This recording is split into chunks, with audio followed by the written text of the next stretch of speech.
নমস্কাৰ আসসালামু আলাইকুম বন্ধুসকল আপোনালোকে যে চেনেলটোত নতুন আহিছে চেনেলটো ছাবস্ক্ৰাইব কৰিব মই আগৰ এটা ভিডিঅ'ত কৈছিলোঁ যে ই ডিষ্ট্ৰিক্ট আইডি ৰেজিষ্ট্ৰেশ্যন কেনেকৈ কৰিব লাগে মই আপোনাক দেখাম আজি ই ডিষ্ট্ৰিক্ট আইডি আপুনি কেনেকৈ পাব কেনেকৈ ৰেজিষ্ট্ৰেশ্যন কৰিব সেইটো মই আপোনাক দেখাম প্ৰথমতে আপুনি কি কৰিব ক্ৰোম ব্ৰাউজাৰটো ওপেন কৰি ল'ব ওপেন কৰি লৈ আপুনি এটা নিউ পেজ লৈ ল'ব নিউ পেজ লৈ আপুনি ইয়াত লিখিব আসাম ই ডিষ্ট্ৰিক্ট নিউ ৰেজিষ্ট্ৰেশ্যন আসাম ই ডিষ্ট্ৰিক্ট নিউ ৰেজিষ্ট্ৰেশ্যন বুলি আপুনি লিখি দিব এই চাওক আসাম ই ডিষ্ট্ৰিক্ট নিউ ৰেজিষ্ট্ৰেশ্যন আপুনি এইটো ক্লিক কৰি দিব ক্লিক কৰি দিয়াৰ পিছত যেটো প্ৰথম ৱেবছাইট আহিছে আপোনাৰ এইটো আপুনি ক্লিক কৰি সিলেক্ট কৰি দিব এইটো মই সিলেক্ট কৰি লৈছো এইটো সিলেক্ট কৰাৰ পিছত আপোনাৰ ওচৰত এনেকুৱা এটা ইন্টাৰফেস আহিব please create account in state portal for e district citizen registration এইটো আপুনি ক্লিক কৰি দিব এটোত ক্লিক কৰি দিলে মোৰ ইয়াত আইডি লোৱা আছে সেইকাৰণে মোৰ ইয়াত কি হৈছে সাইন ইন দেখুৱাই আছে কিন্তু আপুনি নতুন যেহেতু আইডি ক্ৰিয়েট কৰিব আপুনি ক্ৰিয়েট একাউন্টত ক্লিক কৰি দিব ক্ৰিয়েট একাউন্টত ক্লিক কৰি দিলে আপুনি আপোনাৰ ইয়াত নামকেইটা ফিল কৰি দিব ইয়াত ফাৰ্ষ্ট নাম লিখি দিব আপুনি এটো যিকোনো এটা আপুনি দিলে হ'ল মই দিছো মই মোৰ নামটো দি মই দেখাই আছো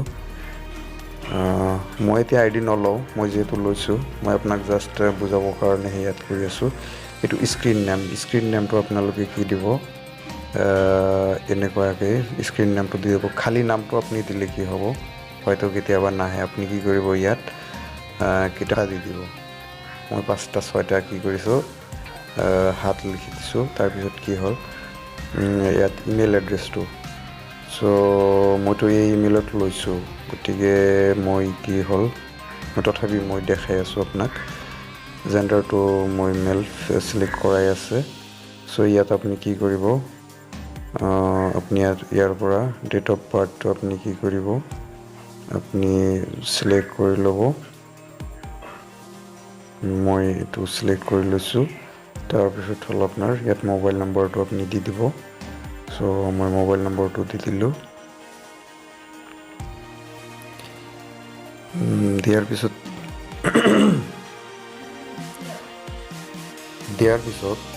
ইয়াত চাওক এটা লিখা আহিছে ক্যাপচা আহিছে 9520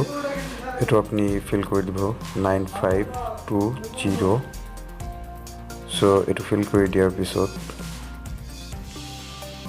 এটো সেভ অপশনত আপুনি ক্লিক কৰি দিব এটো সেভ অপশনত ক্লিক কৰি দিয়াৰ পিছত ইয়াত কি হৈছে মোৰ ইয়াত ৰং দেখাইছে কাৰণ মই ইমেইলটোৰে আগতে কৰিছো সেইকাৰণে ৰং দেখাইছে কিন্তু আপুনি যেতিয়া প্ৰথম কৰিব ইয়াত কি হ'ব সাকসেস যাব আৰু ইয়াত কি লিখা আহিব যে আপোনাৰ ইমেইলত এটা পাসওয়াৰ্ড সেন্ড কৰা হৈছে গতিকে হেই আপুনি ইমেইলটো খুলি পাসওয়াৰ্ডটো লৈ ল'ব মোৰটো ৰং দেখাৱাৰ কাৰণ যে মই এইটো আগত লৈছিলো সেইকাৰণে ৰং দেখাইছে আপুনি যেতিয়া ফ্ৰেশ কৰিব ইমেইল আইডি দি আপোনাৰ ইয়াত হৈ যাব গতিকে মই কি কৰিম আপোনাৰ ইয়াত এখন লিখা আহিব যে আপোনাৰ পাসওয়াৰ্ডটো আপোনাৰ ইমেইলত সেন্ড কৰা হৈছে তো এতিয়া আপুনি কি কৰিব যেতিয়া লেখা আহিব পাসওয়াৰ্ড ইমেইলত সেন্ড কৰা বুলি তেতিয়া আপুনি কি কৰিব ইমেইলত যাব ইমেইলত আপুনি ওপেন কৰিব ওপেন কৰি আপুনি কি কৰিব কেতিয়াবা কি হয় ইমেইল এই ডাইৰেক্ট ফোল্ডাৰত মানে ফন্ট সাইডত নাহে আপুনি ইয়াত যাব লাগিব তিনিটাই ডটত যাব আপুনি যোৱাৰ পিছত স্প্যাম ফোল্ডাৰত যাব আপুনি স্প্যাম ফোল্ডাৰত ক্লিক কৰিব আপুনি কেতিয়াবা চাব যে ইমেইলটো স্প্যাম ফোল্ডাৰত আহিছে এইটো চাওক এইটো ইমেইল স্প্যাম ফোল্ডাৰত মোৰটো স্প্যাম ফোল্ডাৰত আহিছিল সো এইটো আপুনি ক্লিক কৰিব ক্লিক কৰাৰ পিছত এইটো চাব আপোনাৰ কি ইয়াত welcome you are login you recently created an account at HTTP and to password to more কিমান এইখিনি মোৰ পাসওয়াৰ্ড সো মই কেৱল পাসওয়াৰ্ডটো ইয়াৰ পৰা কপি কৰি লম সো মই পাসওয়াৰ্ডটো কপি কৰি ললো এতিয়া মই পাসওয়াৰ্ডটো কপি কৰি মই আকৌ এই পেজটোত যাই মই কি কৰিম মই সাইন ইন এইটো ক্লিক কৰিম সাইন ইনত ক্লিক কৰাৰ পিছত এইটো চাওক মোৰ ইমেইলটো পেজটো আপনি লৈ লৈছে পাসওয়াৰ্ডটো মই ইয়াত এন্টাৰ কৰা আছে অলৰেডি মই যেনেকৈ কপি কৰিলোঁ তেনেকৈ কপি কৰি আপুনি পাছৱৰ্ডটো চেঞ্জ কৰি ল'ব পাৰে, একো নাই। চ' মই তাৰপিছত কি হয়, মই চাইন ইন কৰিম, এইটো চাইন ইন কৰি দিলোঁ। মই চাইন ইনত কৰাৰ পিছত মই আপোনাক কৈছিলোঁ যে 56 বা 57টা ছাৰ্ভিচ আপুনি পাব পাৰে। আপোনাৰ হয়তো বিশ্বাস হোৱা নাছিল, মই আজি ছাৰ্ভিচকেইটা দেখাম, কেইটা ছাৰ্ভিচ আপুনি পাব পাৰে। এইটো চাওক কিমান। Next of kin certificate, birth registration, death registration, permanent registration, non creamy layer, senior citizen, income tax, caste certificate, কিমান চাৰ্টিফিকেট বাকী যায়, ষ্টেম্প, বেণ্ডৰ লাইচেঞ্চ, কিমানবিলাক চাৰ্টিফিকেট ইয়াৰ পৰা হৈ আছে। তাৰোপৰি কেইটামান ডাঙৰ ডাঙৰ কাম চাওক, গুৰুত্বপূৰ্ণ কাম। Issue of record of right, জমাবন্দী কপি ইয়াৰ পৰা পাৰ্মিশ্যন আপুনি এপ্লাই কৰিব পাৰে। Driving licence, mutation order, application for mutation, land valuation,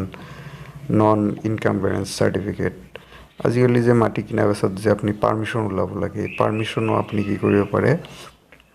আপুনি এই ID থাকিলে আপুনি কি কৰিব পাৰে, মাটি পাৰ্মিশ্যনৰ কাৰণে এপ্লাই কৰি দিব পাৰিব।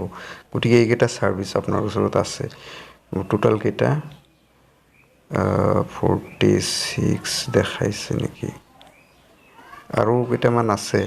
এতিয়া হয়তো ছফ্টৱেৰত কেতিয়াবা আপডেট হোৱা নাই। অভাৰঅল 56 ছাৰ্ভিচ ইয়াত আছে। চ' এইকেইটা ছাৰ্ভিচ আপুনি পাই যাব। এইকেইটা ছাৰ্ভিচ আপুনি এপ্লাই কৰি আপুনি এটা ভাল কাম আৰম্ভ কৰিব পাৰিব। চ' যদি ভিডিঅ'টো ভাল লাগে আপুনি লাইক কৰিব, ছাবস্ক্ৰাইব কৰিব, বন্ধুসকলৰ লগত শ্বেয়াৰ কৰিব। ধন্যবাদ।